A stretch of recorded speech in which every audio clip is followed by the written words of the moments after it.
when you accidentally create one of the most famous detectives in all of history and end up despising them? Well, you murder them, naturally. Welcome to another episode of When Authors Hate Their Own Characters.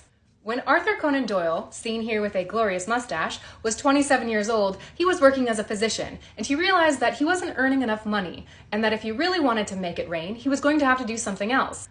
I guess even doctors need side hustles. So he decided that he was also going to become an author, a famously easy profession to pursue. He looked around for inspiration and decided to write a detective novel where he based his main character off a former university professor. It took him 3 weeks to write his first story, which is ridiculous.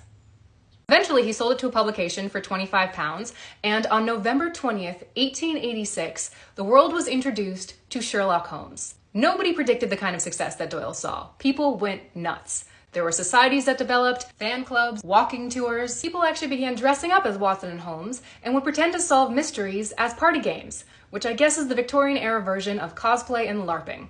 Eventually, Doyle began to hate his main character, and that's because he realized that no one was ever going to care about anything else that he did. The detective was always going to overshadow any of his other writing. So after 7 years, he is sick of writing about these characters. So in 1893, he publishes a story called The Final Problem, where at the end of it, spoilers, both Holmes and his nemesis Dr. Moriarty go over the edge of a waterfall, and Doyle declares them dead. The public backlash was immediate. Fans were outraged. They wrote letters. They even showed up at his house begging him to resurrect Sherlock Holmes. But Doyle refused to give in. He was determined. He was never going to write about Holmes and Watson again. And he held out for 8 years.